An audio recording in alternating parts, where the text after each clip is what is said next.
Welcome back to the Tatooine Hanger. This is Mike. I'm coming at you with another video. This time I want to talk to you about how I made my reproduction struts, and I'm making some reproduction parts for my Death Stars. And if you haven't seen any of my Death Stars videos, I'm going to link at least one below. And here is a reproduction strut, one of them that I've made. I'm going to show you how I do it. And, well, I'm not an expert at this, but I feel like I've done well enough to support 9 Death Stars.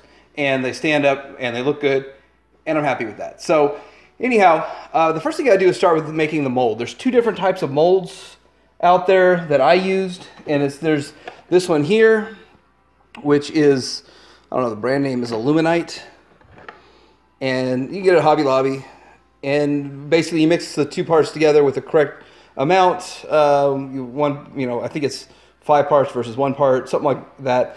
But anyway, you mix them together and then you let it set up, and you end up with a mold like this or like this one. And these are real flexible. And I did actually use 2 different kinds. This box of stuff puts out the pink one, which is a little softer and is more pliable. And then this one here, I think this might have been a little cheaper, but it works. This is a little stiffer, but it's still very flexible. And you want your molds to be flexible because you don't want your mold breaking or your item breaking when you're taking it out. The other one I used was this mold putty from Illuminite. And I think like the concept of this is so much easier. Equal parts, you mix these equal parts of those together, and then you press your item into it, and you get yourself a mold.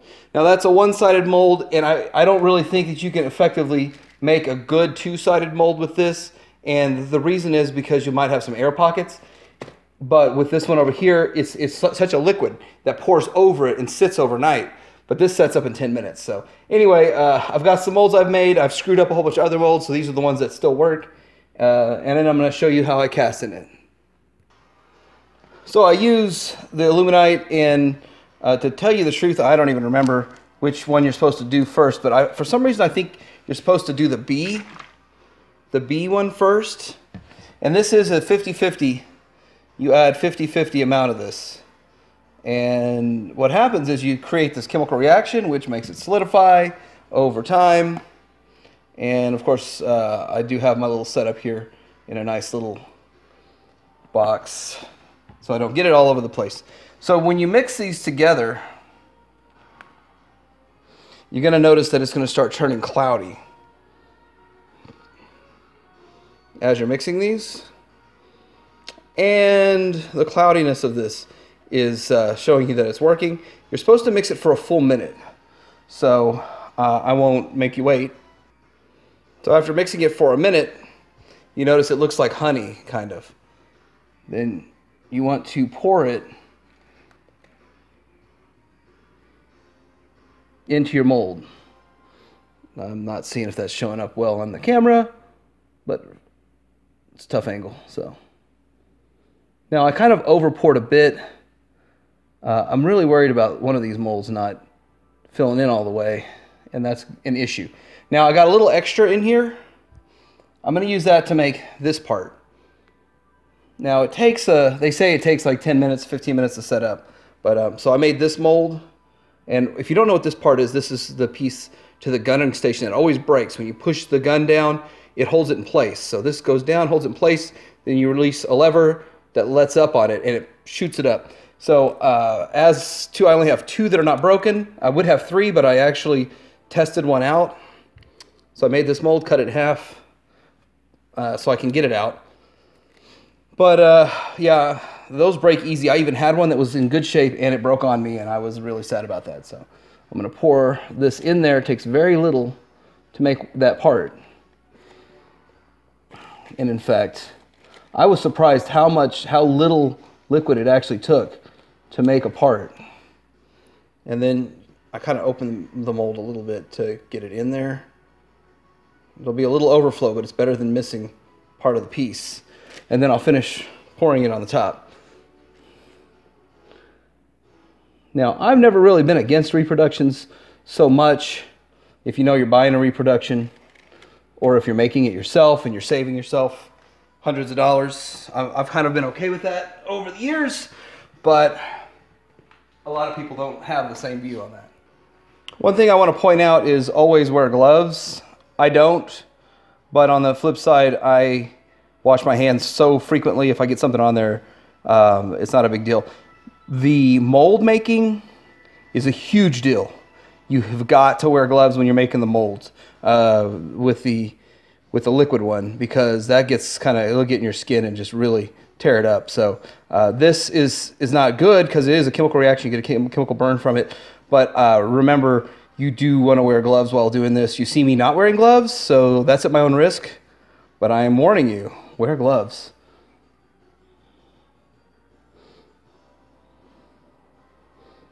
All right, so what we're doing is we're pouring a different strut here. And I try to make 2 at a time. And there we go. I want to get it all covered. Now I do one-sided. Double-sided, I've had very little success with double-sided. So this is my third cup full that I'm making. And I haven't used this mold here in a while. I only need 1 more of these struts. I actually had some left over from the Death Star. Oh goodness. I might not have enough to do this other strut here. I might have to mix just a small extra amount. This one here is the biggest one out of it. Let me scoop a little from there to finish this one up. But yeah, this big bad boy here takes up quite a bit. There we go. You want just enough, and you don't want too much either, because then you're going to be having to sand off quite a bit.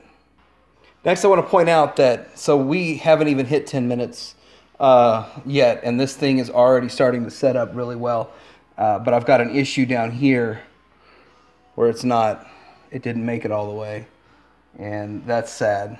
And usually I can move a little over to it before it's fully done setting up, but I think it's too late. Smooth over just so you can have coverage. Issues. I should have put a little bit more on that one. And of course I'm starting to suffer from mold degradation. That's something that happens when you use this mold over and over and over. And I think these molds have been used 30, 40 times, whatever, however many it takes. You need 81 struts total. 81 struts total, and then I've made some mistakes and had to do some other stuff. But anyway, lastly, I'm going to make this skiff rail. And this skiff rail here, I've got varying levels of success with it. It's only one-sided, and I've got to clean that up, and you'll see that in the later part of this video, how I clean these guys up. And I don't know if I'm doing it the best way, but it works for me. But I really like the skiff rail idea, because I could use just the corner to fix an existing rail. So now this is probably not the greatest idea in the world, but I'm going to add a little to it just to give it some support. Next, I'm going to add to this skiff rail. And now this is a challenge here, because you don't want too much. This is definitely one you have to have just the right amount. And I'm going to sop up the rest, any excess, with my little handy dandy paper towel here.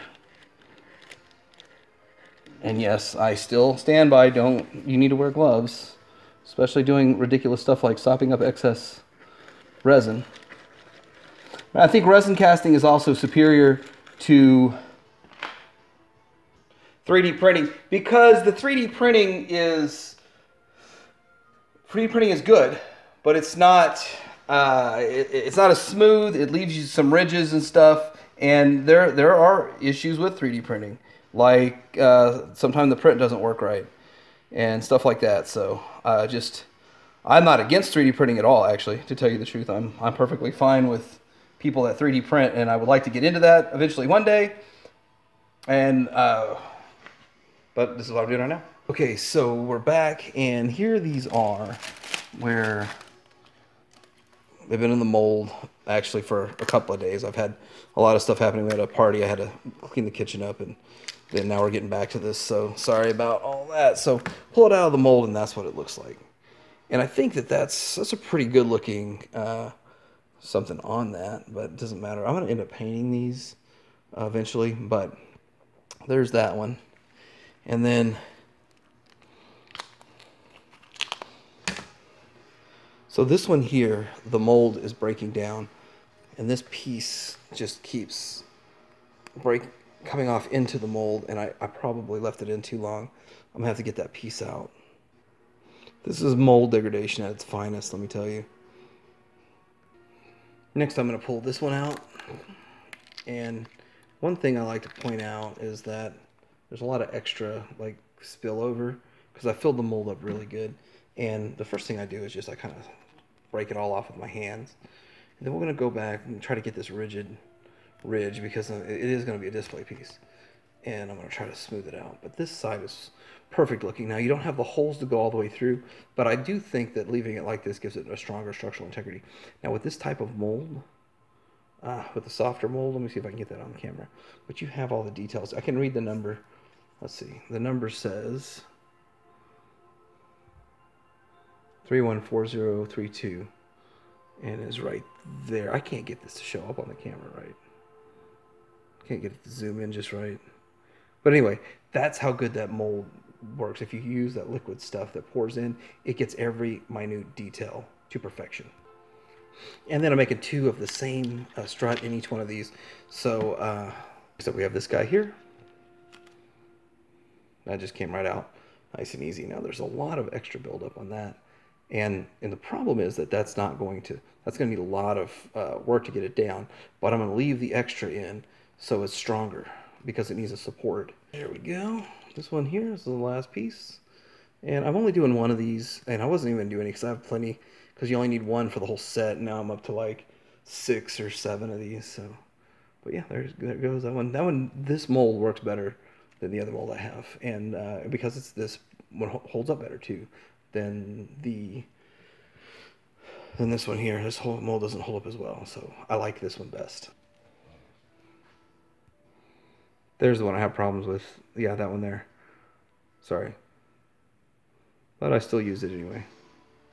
Okay, so here we are with my 9 different struts that all go on different levels. And they look pretty good. Emphasis on pretty good. And now we're going to see if they fit. So let's see this one here. You see how that fits? Perfect. Now that's because I think that was a good pour. I just put the right amount in. I put a little over pour on most of them. So most of them are going to need this one here. You see how it doesn't go in all the way? Let's get a better look at that. It doesn't go in all the way. So we're going to Dremel this. Oh, well, we're not going to Dremel it. I'll show you what I use. But I call it Dremeling. Just to get it down to where it fits right. And it's going to fit on both sides right. So if you can tell how it's over poured on that side too. And this one is just ridiculously too much. Won't go in at all. So we're going to make both sides fit. And none of them fit in the next top piece. So let's work on getting all the bottoms fitting in. And then get the tops fitting into the next level. Let's move on to this. Don't actually use a Dremel. Dremel's a brand name like Coca-Cola, or instead of saying it's a Coke, it's Coca-Cola. Instead of, those kinds of things. It's branding. Dremel's a brand. This is the rotary tool that I'm going to use. And yes, I keep my tools mint in the box also. Is that funny? Okay, so we're going to be here in the garage Dremeling these, and we're going to Dremel away from the actual Death Star and stuff. And this is going to be messy, so that's why I kind of point this out.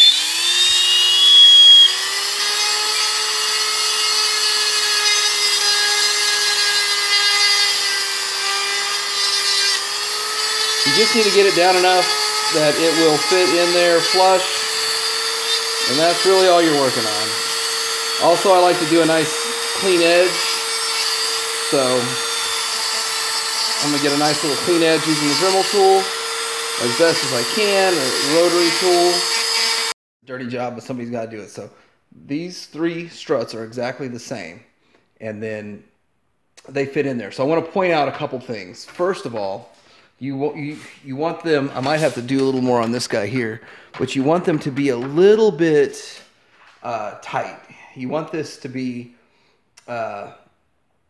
secure and snug, but if you paint them, which I'm going to paint these, you're going to need to have a little bit of play in it. So, and you want to make sure they all fit right. So there it is. That's how it fits. That's how it works together. We'll move on to the next level. So here it is, fully built with all the strut pieces in place. Basically, I just had to sand down all the rest of them, and that's just how it was. Probably took about half an hour of Dremeling them down or using the rotary tool. Still not the most beautiful pieces on the planet, and I know that one of my molds I tried to make to where I could get it holes in here. Another one of my mold didn't, so it doesn't match.